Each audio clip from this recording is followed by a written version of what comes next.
Hello, सभी लोगों से निवेदन है, आ जाओ बराबर। पीछे बैठ जाओ। आप लोगों का आवाज पहुंच रही है। इधर उधर से आए हैं। बहुत बहुत आभार। सर्वप्रथम बहुजन समाज में जन्मे सभी संतों, गुरुओं, महापुरुषों को मैं नमन करता हूँ। नमन करुणा के सागर तथागत गौतम बुद्ध को। आज हम उनके मंच पर खड़े हैं।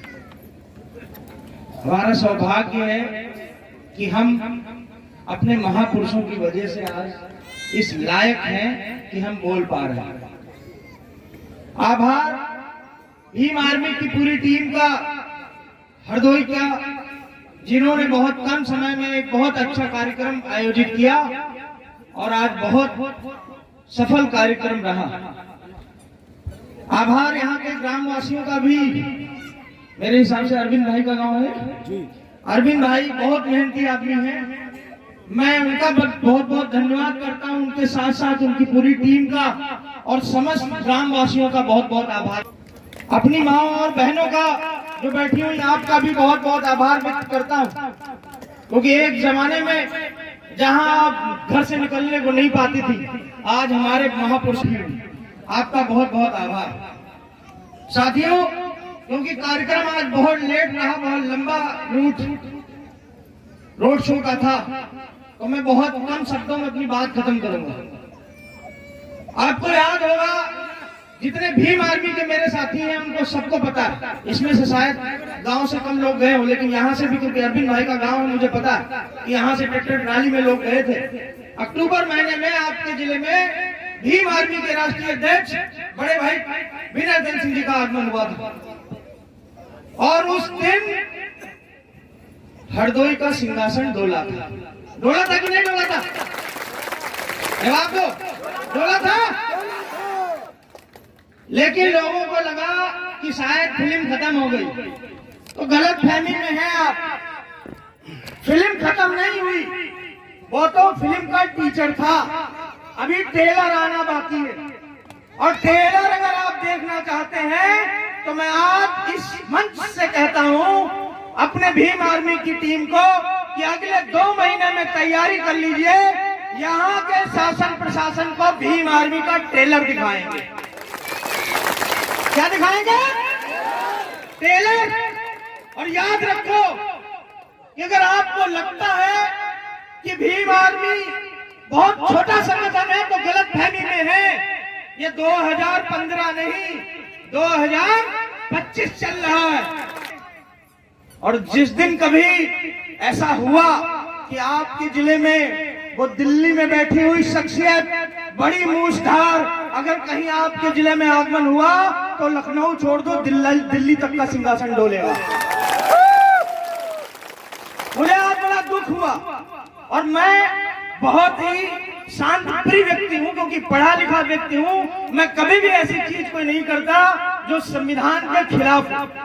मेरा रिकॉर्ड उठा के देखोगे, मुझे 3 साल प्रदेश अध्यक्ष बने हुए हो गए।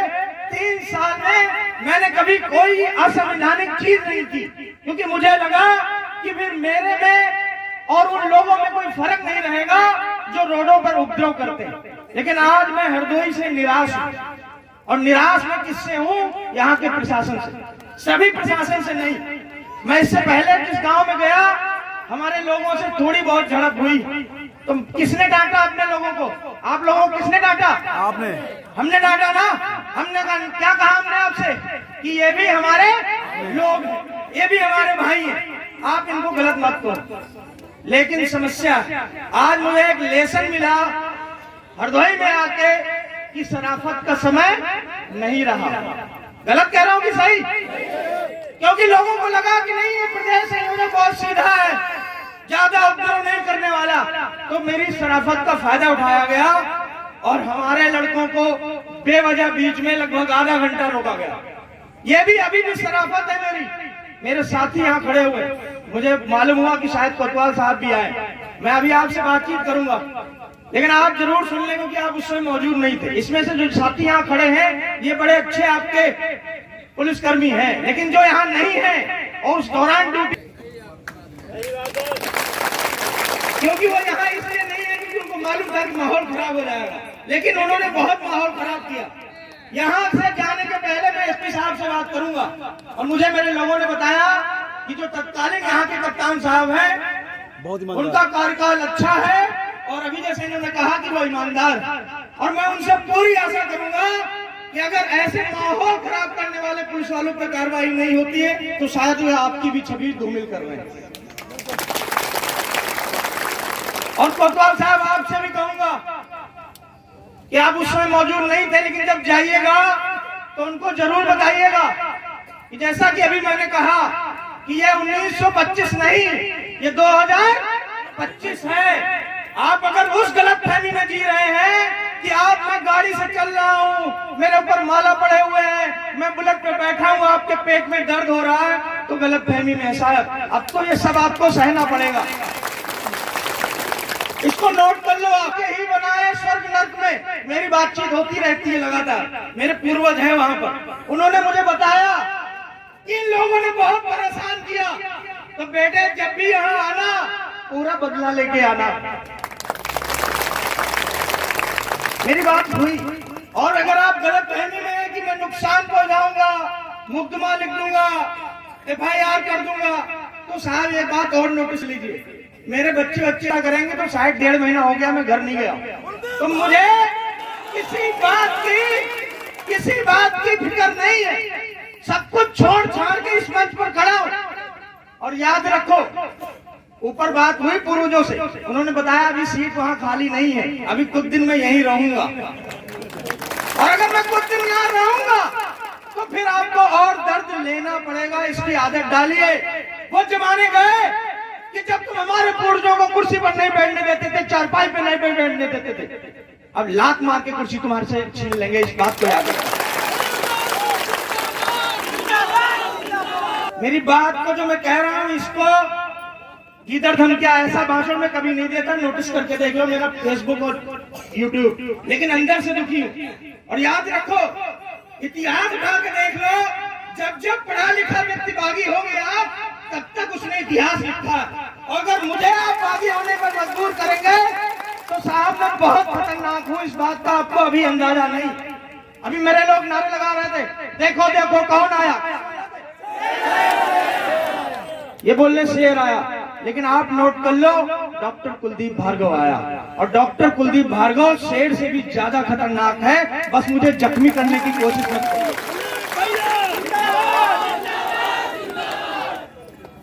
क्यों ये बात मैंने क्यों कही?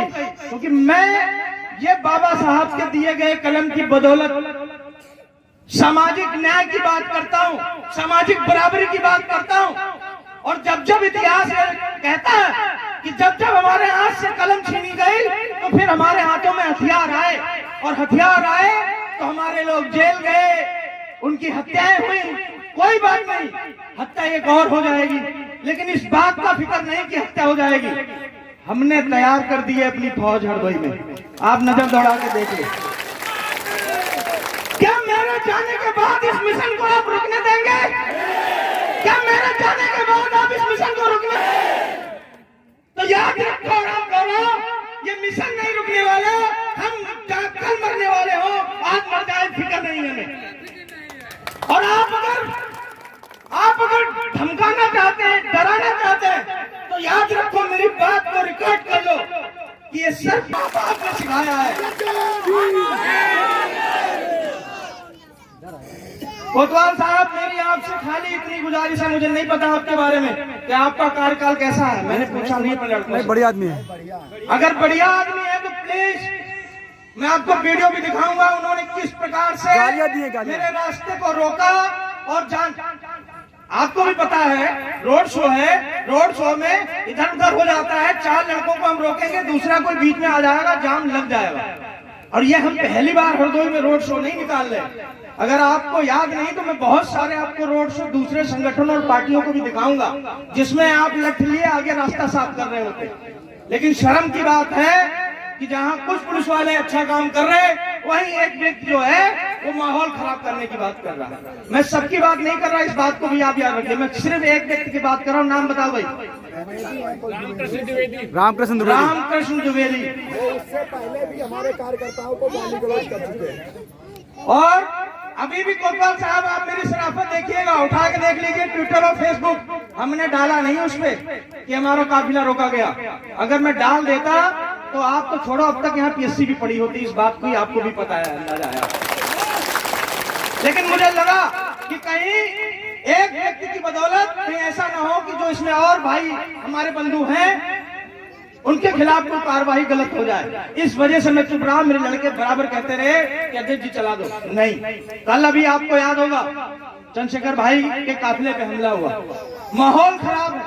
आपको तो हमारी सुरक्षा के लिए अच्छा इंतजाम करना चाहिए था, लेकिन मुझे बड़े दुख के साथ कहना पड़ रहा है कि आपके अधिकारी सुरक्षा की बजाय वीडियो बनाने में मशगूल। हाँ, वीडियो।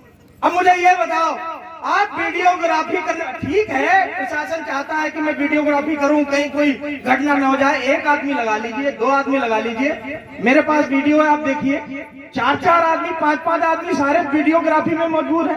तो छोड़ दीजिए वर्दी और ले लीजिए ऐसा कैमरा और वीडियोग्राफर बन के घूमिए। आप क्या फायदा कानूनी? हमें पता है कि आपका भी परिवार है, आप भी एक फिजिकल, मेडिकल, रिटेन, ये सब दे के यहाँ पहुंचे। हम नहीं चाहते कि आपका कुछ भी नुकसान हो, लेकिन साहब उनको जरूर समझाइएगा कि इस बार उन्होंने तो हिम्मत जुटाई। अगर कोई भी अगली शिकायत आई तो याद रखो मेरी इस बात को, मैं ईमानदारी के साथ कह रहा हूँ कि हरदोई में मैं विधायक बनाने की क्षमता नहीं रखता, सांसद बनाने की क्षमता नहीं रखता, लेकिन जो भी आपके ऊपर जिसका भी हाथ है उसको वहां से गिराने की आज भी क्षमता रखता हूँ। इस बात को अच्छे से आप नोटिस करें। और अगर मैं बैठ गया हरदोई में और मैंने ये सिर्फ ठान लिया, माननीय राष्ट्रीय अध्यक्ष जी से अगर ये कह दिया कि अध्यक्ष जी आज से प्रदेश अध्यक्ष के पद पर नहीं, अब हरदोई जिला देखूंगा, तो फिर तुम्हारी सबकी नींदें हराम होंगी। इस बात को आप अच्छे से याद रखिए।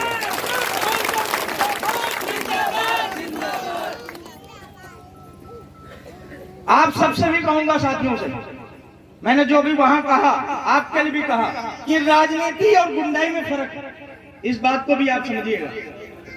हम सामाजिक काम कर रहे हैं, राजनीतिक काम से अटैचमेंट है हमारा, लेकिन हमको गुंडाई नहीं करना है। इस बात को भी याद रखें। कहीं ऐसा उपद्रव नहीं करना है जिससे कि इनको मौका मिले आपके ऊपर कुछ करने के लिए।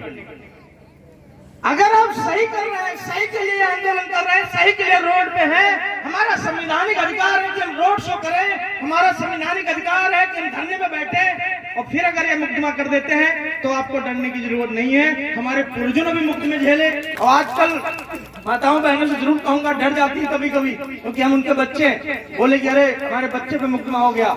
तो आपको बताना चाहूंगा, पहले गाना चलता था, बहारो फूल बरसाओ मेरा महबूब आया है, उसकी स्टोरी बदल दीजिए।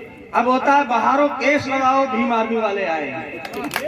हम जहां जाते हैं केस तो पहले खुल जाता है। और मैं फिर आज कहता हूं कि अगर किसी को ये है कि केस से डरा देंगे तो आप बड़ा सा बड़ा वाला रासुका ठोक दीजिए, और मैं आपसे वादा करता हूं कि अगर जेल भी गया तो जेल के अंदर भी 1-2 हजार लोगों को भीम आर्मी का सदस्य बना के वापस लौटेंगे। क्योंकि जिस चीज की कसम खा ली, और जब मैंने इस हाथ से भाई चंद्रशेखर जी का हाथ और इस हाथ से भाई विनयरंजन सिंह जी का हाथ पकड़ लिया, तो उस दिन मैंने अपने घर से मुक्ति पा ली। अब ना जेल से डर है, ना केस से डर है, ना तुम्हारी लाठी से डर है, ना तुम्हारी मौत से डर है। आर पार की लड़ाई है। और मैं अपने साथियों से भी कहना चाहूंगा कि अगर मरने का खौफ है, जेल जाने का खौफ है, तो घर में दुबक के बैठिए, आपकी लड़ाई हम लड़ेंगे, आपको चिंता करने की जरूरत नहीं है। भैया तुम संघर्ष करो।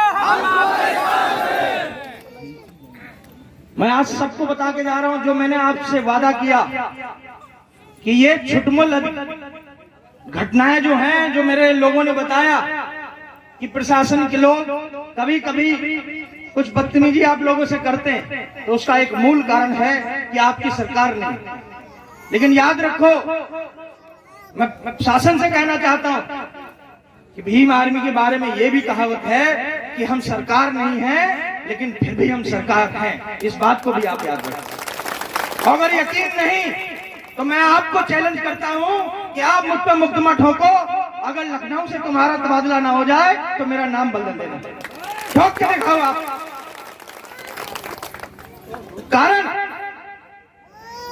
कारण ये है कि मैं राजाओं की लड़ाई नहीं लड़ रहा, मैं गरीब और शोषित वंचितों की लड़ाई लड़ रहा और एक आवाज पे हरदोई में खड़ा हूं। बगल का ही जिला मेरा है सीतापुर, तो मेरे हिसाब से जिला छोटा पड़ जाएगा, इतने लोग आसपास की तरफ से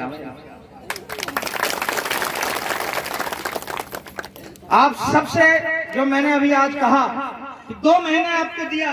कौन सा महीना चल रहा? मार्च। आपको मार्च चल गया, आपको दिया मार्च और अप्रैल और मई के आखिरी में और या तो जून के पहले सप्ताह में हरदोई में कम से कम 20,000 लोगों की तैयारी कर लो। कम से कम 20,000 लोगों की। 50,000 हरदोई वाले आएंगे। डर लग रहा है आपको? मैंने कहा अभी तक कहावत थी कि कभी डर लगे तो हनुमान चालीसा पढ़ लेना, डर लगे कभी तो आप बोल देना भीम आर्मी जिंदाबाद, भीम आर्मी जिंदाबाद, भीम आर्मी जिंदाबाद। आवाज दो, आवाज दो, आवाज दो। भाई चंद्रशेखर आजाद जी, भाई विजय रतन सिंह जी। आखिरी शब्द कह के अपनी बात को समाप्त करूंगा क्योंकि रात है। मुझे पता है कि आपके घर में चूल्हे में इंतजार कर रहे हैं। बोल दे, हमारी माताएं और बहनें बैठी हैं और मैं आज अपने बहनों के चेहरों पे मुस्कान देख रहा हूं। मैं खुश। मैं आपसे वादा करके जा रहा हूं कि निडर होके रहिएगा। स्कूल जा रही तो स्कूल निडर होके जाइएगा। किसी की माई ने इतना तगड़ा दूध नहीं पिलाया कि उसका लड़का आपको कभी गलत निगाह से देख दे। उसके लिए हम खड़े।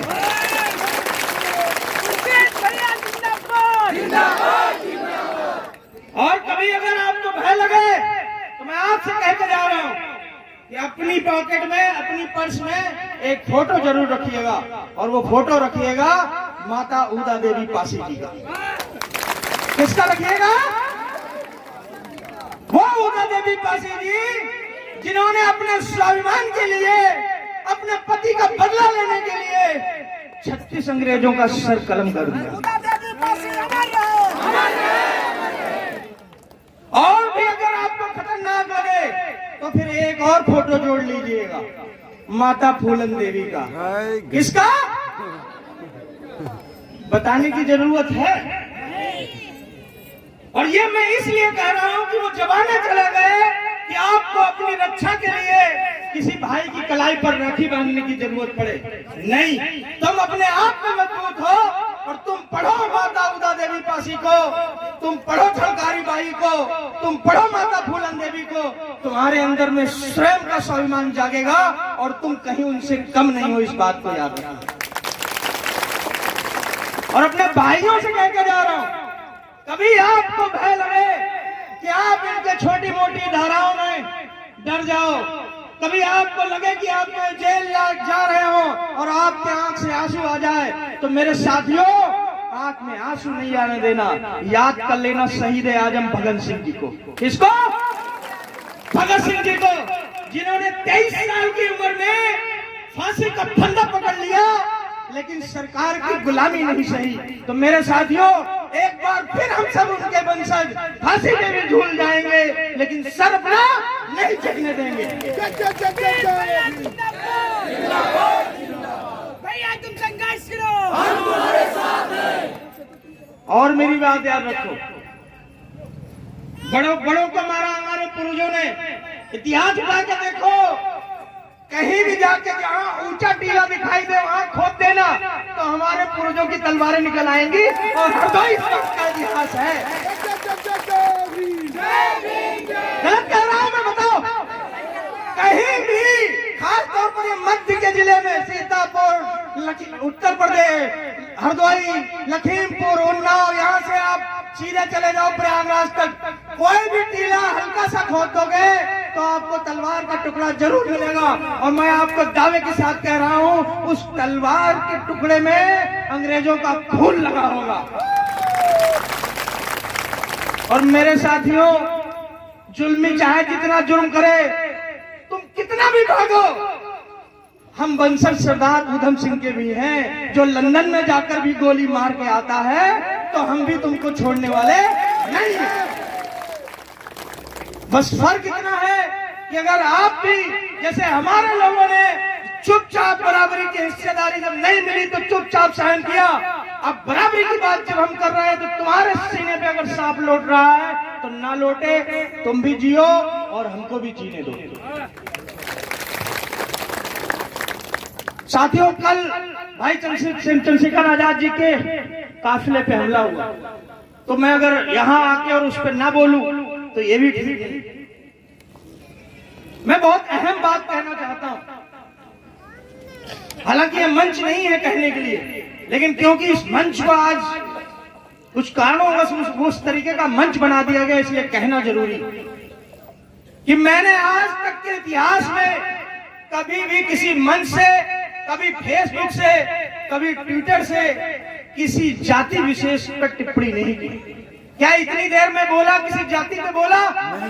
नहीं बोला। क्यों? क्योंकि मैं पढ़ा लिखा हूं और मुझे पता है कि जाति गलत नहीं होती है, जाति के अंदर पैदा होने वाले व्यक्ति के दिमाग में अंदर जब जाति बैठ जाती है तब जाति गलत हो जाती है। और मेरी लड़ाई किसी जाति से नहीं है, मेरी लड़ाई जातिवाद से है। उस जातिवाद से कि जब हम छोटे थे तो दूसरों के घरों में जाते थे तो ताक में रखे हुए गिलास से पानी पिलाया जाता था, वो दिन अभी तक नहीं भूले। तो मैं ये कह रहा कि आज तक मैंने जाति की टिप्पणी नहीं की, लेकिन मुझे कल बहुत दुख हुआ कि जब दो बहनों की शादी में कुछ उपद्रव करते हैं और उनकी शादी नहीं होने देते, उन पे कीचड़ उछाला जाता है, उनके पिताजी के साथ मारपीट की जाती है, तो सारे नेता चुपचाप मौन हो जाते हैं। क्यों? क्योंकि वो दोनों बहनें दलित थी। तो मैं आज कहूंगा, जो आज तक नहीं कहा, कि है मोहब्बत की दुकान चलाने वालों, तुम्हारी कहां गई दुकान जब वो दो बहनें मेहंदी लगा के बैठी हुई थी और उनकी डोली नहीं उठी, तो तुम्हारी मोहब्बत की दुकान बंद हो गई क्या? मैं कहना चाहता हूं उनसे जो पीडीए का आलाप लगते हैं कि है पीडीए वालों, वो भी तो पीडीए की सदस्या थी, और जब उसकी डोली नहीं उठी तो तुम्हारे कंठ सूख गए। नहीं, याद रखना, ये नीला गमछा कोई डाल ले, बाबा साहब की कोई तस्वीर पकड़ ले तो वो अम्बेडकरवादी नहीं हो जाता, वो बहरूपिया होता है, और ऐसे बहरूपियों को पहचानना बहुत जरूरी है। और मेरी शिकायत जो मैंने आज तक कभी नहीं की और ना मैं करना चाहता था, वो शिकायत आज मेरी हमारी माननीय कुमारी बहन मायावती जी से भी है। नहीं बोली, क्योंकि वो हमारी लीडर है। हमने हमेशा उनको अपने महापुरुषों में माना। जब भी कभी किसी ने उन पर तीखी टिप्पणी की तो हम सब फिल्म आर्मी वालों ने उनको लताड़ा। हमारे नेता चंद्रशेखर भाई, हमारे नेता बड़े भाई विनय रतन सिंह जी, सबने उसकी निंदा की। लेकिन जब हमारे भाई पे 4-4 गोलियां लग जाती, आप तब भी चुप रही। मुझे लगा हो सकता है कोई मजबूरी रही होगी, लेकिन जब कल काफिले पे हमला हुआ फिर भी आप चुप रही। तो अब मुझे ऐसा लगता है कि मैं आपका आदर करते करते तो मर जाऊंगा, लेकिन शायद आपकी जो सोच परिवर्तित हो गई है उसके साथ मेरा मिलाप नहीं है। और मेरे बड़े दुख के साथ कहना पड़ रहा है कि वहीं मेरे बहुजन समाज के पार्टी के लोग भी, उनके भी मैं ट्विटर और फेसबुक खंगाल रहा था, कोई पोस्ट नहीं आई। मैं समझ नहीं पा रहा हूं कि मेरी लड़ाई, भीम आर्मी की लड़ाई क्या बहुजन समाज पार्टी से है? क्या समाजवादी पार्टी से है? अरे मेरी जिनसे लड़ाई है मुझे लड़ने दो, तुम क्यों उड़ता तीर ले रहे बीच में? मुझे ये नहीं समझ में आ रहा। क्यों तुम मनाप शनाप टिप्पणियां करते हो? अरे कुछ कुछ अच्छा नहीं बोल सकते तो खराब भी मत बोलो मेरे साथियों, क्योंकि ये हमारा समाज है। आज आपको चंद्रशेखर आजाद जी अच्छे नहीं लग रहे, लेकिन याद रखना जो पीछे तस्वीर लगी बाबा साहब की, जब ये संघर्ष कर रहे थे तब भी इस देश में बहुत सारे बहुजनों को बाबा साहब अच्छे नहीं लग रहे थे, लेकिन उन्हीं लोग बाबा साहब के जाने के बाद अपने घरों में आज तस्वीर लगाने को मजबूर है।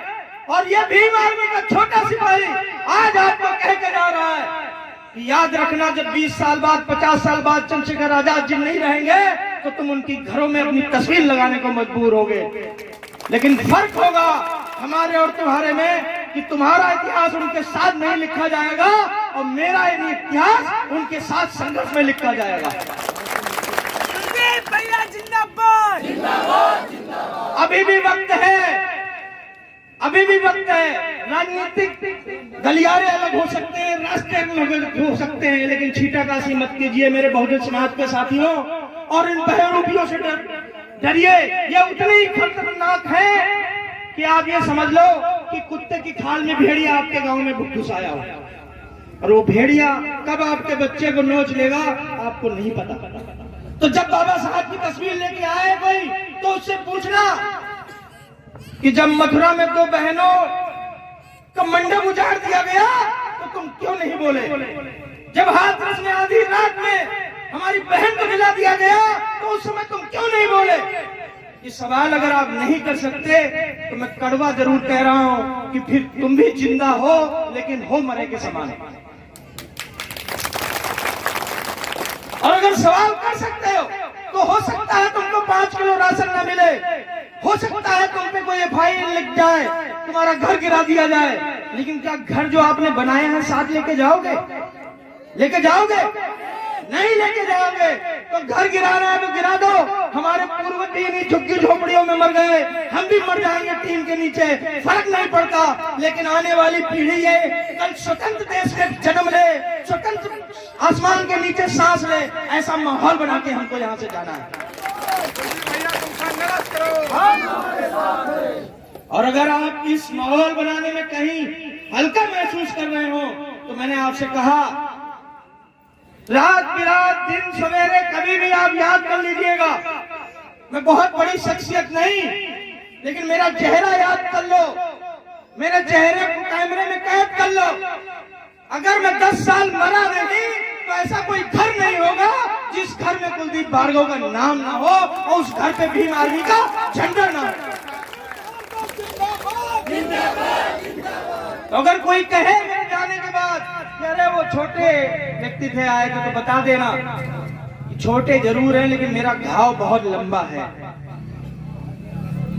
बहुत सारी बातें मैंने कह दी, आप सबका शुक्रिया, प्रशासन के भी उन साथियों का शुक्रिया जिन्होंने सहयोग किया, और जिन्होंने नहीं सहयोग किया उनको एक बात आखिरी जरूर कहूंगा कि आप वीडियो बनाने में मशगूल थे। अगला जब कार्यक्रम जो मैंने जून में कहा है तो आप अपने साथ जनरेटर जरूर लेके आइएगा, क्योंकि आपके मोबाइल की बैटरी खत्म हो जाएगी लेकिन मेरा काफिला नहीं खत्म होगा, इस बात को आप याद रखें। और अगर तुमने मेरे इस वादे को नहीं पूरा किया, भीम आर्मी के सभी साथियों से कह रहा हूं, हाथ उठाओ सब लोग। अगले 1.5 महीने इंतजार करूंगा। अगर मुझे लगा कि तुम मेरे इस वादे को पूरे करने में कमजोर दिख रहे हो तो फिर मैं स्वयं आके आपके जिले में डेरा डालूंगा। बताओ ये काम पूरा होगा कि नहीं होगा? होगा कि नहीं होगा? तो मेरे साथ आखिरी बार खड़े हो जाओ और बोलो, सब खड़े हो जाओ अपनी जगह पे, खड़े हो जाओ। भीम आर्मी, दोनों हाथ खड़े करके बोलो Bhim army, Bhim army, Bhim army, Bhim army. भाई चंद्रशेखर आजाद जी, भाई चंद्रशेखर आजाद जी, भाई वीररतन सिंह जी। और तस्वीर दिखा दो ऐसे मोड़ के, हाथ खड़ा कीजिए, दिखाइए। हरदोई का छोटा सा गांव है और छोटे से गांव में आधी रात को, और यहाँ के लोग चा चा चा चा चा भीम, चा चा चा चा चा भीम, चा चा चा चा चा भीम। शुक्रिया, आभार। और अपनी बात खत्म करूं उससे पहले मैं अरविंद भाई कहाँ गए? आप और जो भी यहाँ किस दिन आना है, और मैं चाहूंगा आप कब बुलाना चाहेंगे ये भी देखना है। ये तो मुझे इस बार बुलाया, अगली बार जब आप बुलाएंगे तब आऊंगा। दादी सही कह रहा हूँ मैं? घर किधर है आपका?